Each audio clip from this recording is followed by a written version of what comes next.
Hello, कैसे हैं आप सभी। पूरा उम्मीद और विश्वास कि आप सभी स्वस्थ हैं, मस्त हैं और अपनी परीक्षाओं की तैयारी को ज़बरदस्त तरीके से कर भी रहे हैं। तो आज की यह क्लास जो है क्लास 12th के आर्ट्स वालों के लिए, जिनका सब्जेक्ट है इकोनॉमिक्स, और इकोनॉमिक्स सीरीज़ का ये वीडियो नंबर 8 है। इससे पहले आप 7 वीडियोज़ जो हैं ऑलरेडी देख चुके हैं। नहीं देखे हैं, डिस्क्रिप्शन में लिंक है, उसमें जो है इम्पॉर्टेंट क्वेश्चन बताया गया है। और इम्पॉर्टेंट क्वेश्चन का ही जो है ये वीडियो नंबर 8 है, जिसमें आप जो है 10 से 12 इम्पॉर्टेंट क्वेश्चन को जो है करेंगे और बिना रटे हुए, जैसे आपको जो है समझने और याद करने में जो है आसानी हो। तो चलिए शुरू करते हैं। तो आज की सभा की जो है पहली क्वेश्चन और इकोनॉमिक्स इम्पॉर्टेंट क्वेश्चन का 82वां नंबर यानी 82 नंबर, बाजार कीमत पर शुद्ध राष्ट्रीय उत्पाद और साधन लागत पर शुद्ध राष्ट्रीय उत्पाद में क्या अंतर है बताइए। तो आइए हम आपको समझाते हैं। देखिए, बाजार कीमत पर शुद्ध राष्ट्रीय उत्पाद और साधन लागत पर शुद्ध राष्ट्रीय उत्पाद में निम्नलिखित अंतर है। अंतर नंबर 1 कि बाजार कीमत पर शुद्ध राष्ट्रीय उत्पाद उस राष्ट्रीय उत्पाद को कहते हैं जो एगो देश में उपस्थित निवासियों या कंपनियों द्वारा जो है एक साल में सामान को जो है उत्पादित किया जाता है। फॉर एग्जाम्पल भारत की हम बात करते हैं, तो भारत के जितने भी लोग हैं या भारत में जितनी भी कंपनियां हैं, एक साल के अंदर जितने भी जो हैं सामान को बनाएंगे, उसे ही हमने के कहेंगे सामान को बनाएंगे, और उसका बाजार में जो मूल्य होगा उसे ही हम कहेंगे बाजार कीमत पर शुद्ध राष्ट्रीय उत्पाद। ठीक है, यहाँ पे है साधन लागत पर शुद्ध राष्ट्रीय उत्पाद, यानी कि सरकार द्वारा जो है पैसा लगा के कितना जो है भारत में सामान को बनाया गया, या विदेशों से पैसा लगा के कितना सामान को जो है भारत में मंगाया गया, और उसका जो बाजार में मूल्य होगा एक वर्ष के अंदर, उसे ही आप कहेंगे का तो साधन लागत पर शुद्ध राष्ट्रीय उत्पाद।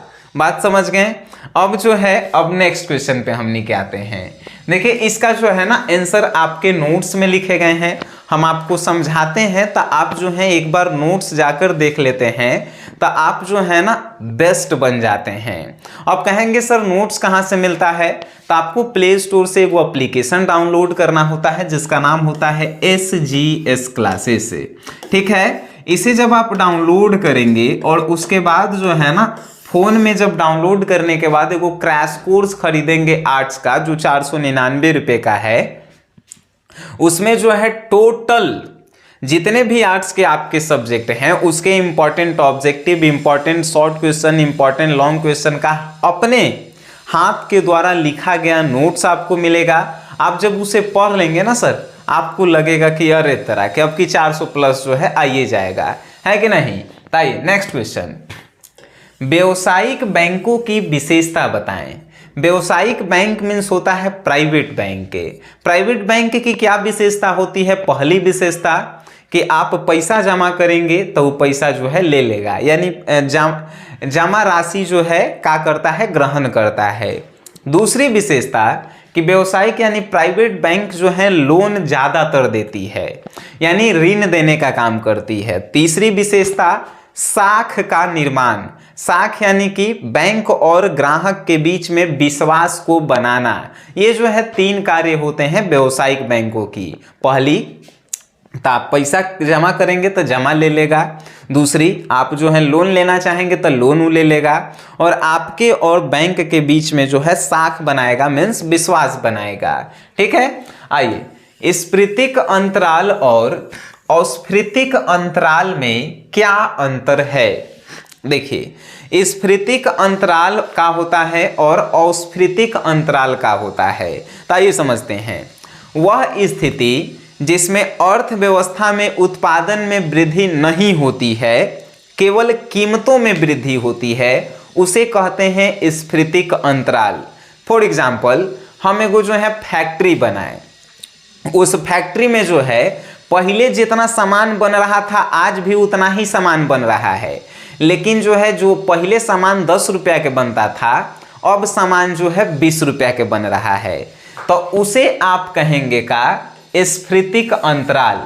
यानी सामान ज़्यादा नहीं बन रहा है, उतना ही बन रहा है, लेकिन सामान का रेट जो है बढ़ गया है, उसे आप कहेंगे अस्फीतिक अंतराल। और अस्फीतिक अंतराल का होता है तो यहाँ पे सामान जो है जितना बन रहा है उतना जो है मार्केट में बिक नहीं रहा है, यानी सामान ज़्यादा जो है बन रहा है और मार्केट में उसका डिमांड जो है कम है, तो उसे कहते हैं अस्फीतिक अंतराल। स्फीतिक अंतराल जो है मांग के ऊपर डिपेंड करता है, यानी अस्फीतिक अंतराल में जितना ज़्यादा ग्राहक का मांग होता है उतना ही ज़्यादा दाम जो है बढ़ जाता है, लेकिन अस्फीतिक अंतराल जो है मांग के ऊपर डिपेंड नहीं करता है। ठीक है, इसके अंतर भी नोट्स में लिखे गए हैं 4-5 गो, आप ध्यान से देखिएगा तो सब बहुआ वाला है, आपको याद भी हो जाएगा। ठीक है, आइए सर नेक्स्ट है घाटे का बजट क्या है।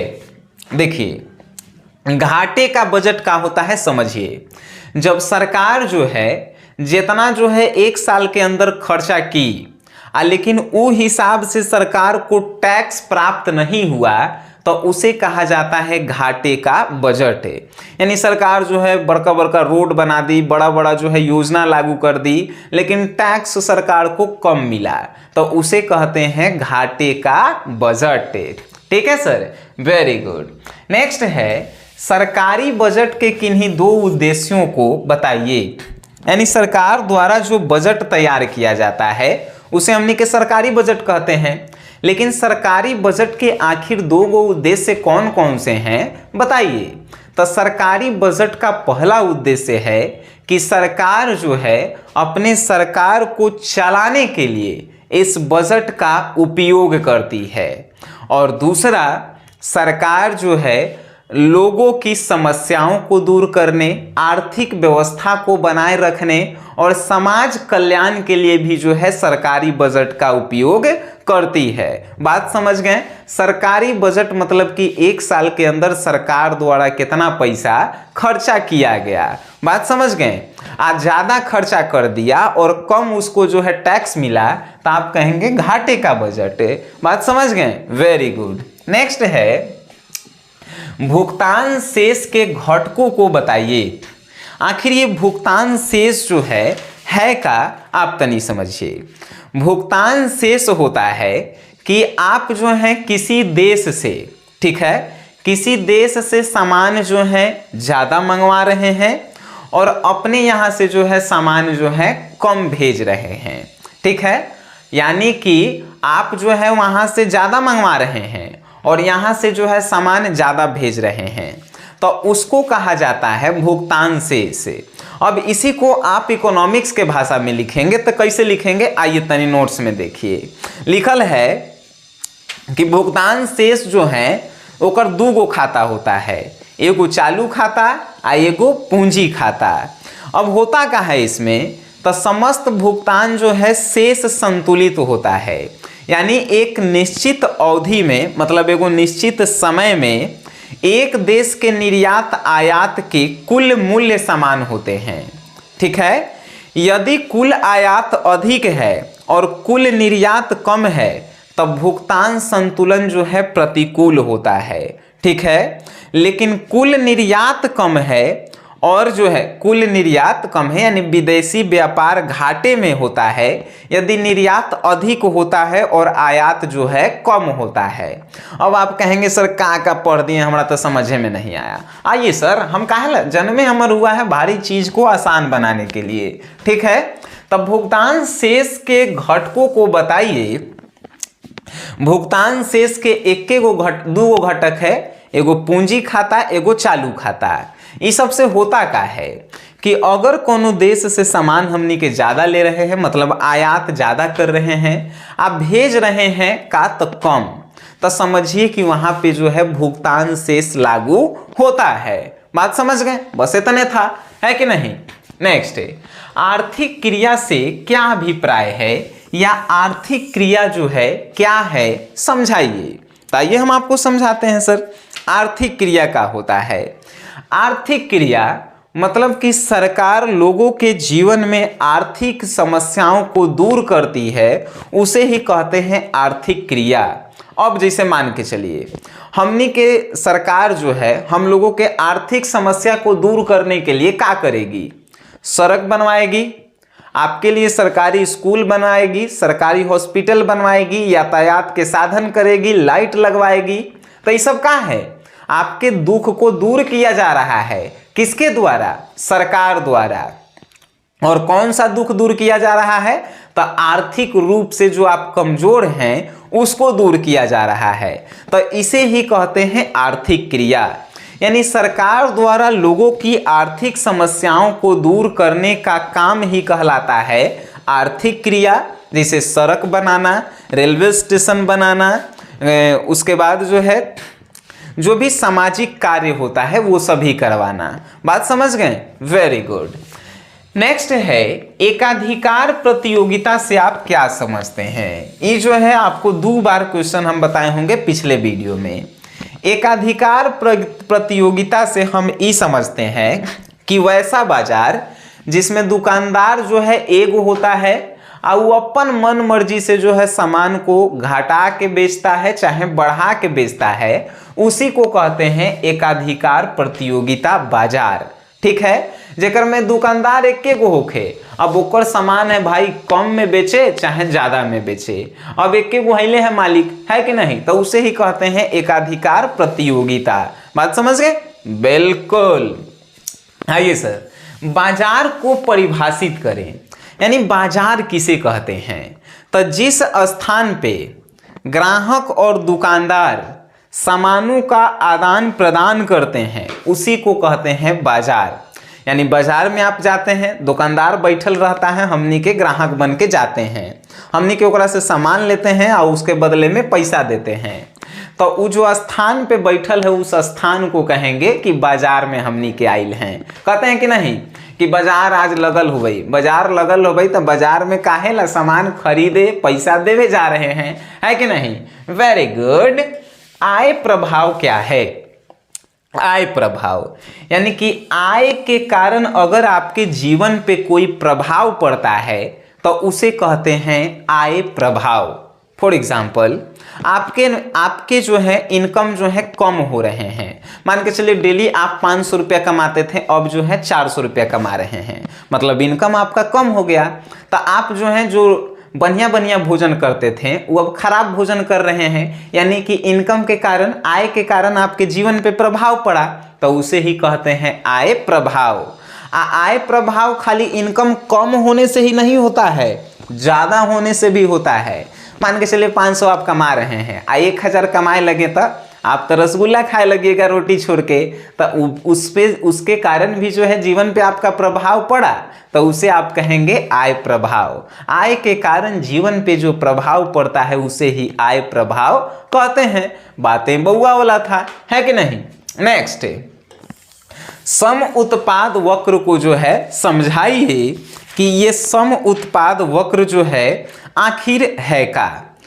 तो उत्पादन के एक स्थिर साधन पर परिवर्तन साधन की एक अतिरिक्त इकाई लगाने से कुल में जो वृद्धि होती है उसे सम उत्पाद कहते हैं। इसका वक्र धनात्मक होता है जो उत्पादन वृद्धि को प्रदर्शित करता है। आइए तनी हम आपको समझा देते हैं। जैसे मान के चलिए सम उत्पाद वक्र किसे कहते हैं? आप पहले से एगो बिजनेस कर रहे हैं जगह में डेली जो है 10 गो सामान बना रहे हैं, कोई मजदूर आप बढ़ा लिए, मतलब 2 गो और मजदूर एक्स्ट्रा रख लिए, चाहे मशीन एगो नया लाएं जिससे सामान ज़्यादा बने, तो सामान ज़्यादा बनेगा तो उत्पाद आपका जो है बढ़ गया है। तो उत्पाद बढ़ गया है तो आप ग्राफ पे दिखाएंगे कि अरे उत्पाद जो है आपका ऊपर माहे जा रहा है। तो अगर उत्पाद बढ़ोतरी को अगर आप एक ग्राफ के माध्यम से दर्शा रहे हैं तो उसे ही आप कहेंगे सर सम उत्पाद वक्र। वक्र मीन्स ग्राफ होता है। बात समझ गए? Very good. अब बताइए कि में से कौन ऐसा क्वेश्चन है जो आपको याद नहीं हुआ? याद भी नहीं हुआ है, कोनो टेंशन नहीं। आपको ये वीडियो देख लिए, मज़ा आ गया होगा। अब आप नोट्स को ले लीजिए और क्या कीजिए कि उसको एक बार पढ़ लीजिए। पढ़ने के बाद नोट्स और वीडियो दोनों को बंद करके कॉपी पे अपने से एक बार लिखिए। कॉपी पे जब आप लिखेंगे तो आपको जिंदगी भर के लिए जो है चिंता नहीं करना है, वो आपको याद हो जाएगा। ठीक है, अब उसके बाद आप परीक्षा में जाएंगे, गर्दा छुड़ा के आ जाएंगे, है कि नहीं। तो बस इतना ही कहना था। बाकी आप इस वीडियो को देखे हैं, अच्छा लगा है तो जहाँ तक इकोनॉमिक्स हार्ड लगता है वहाँ तक शेयर कीजिए, और वीडियो देखे हैं उसके लिए धन्यवाद।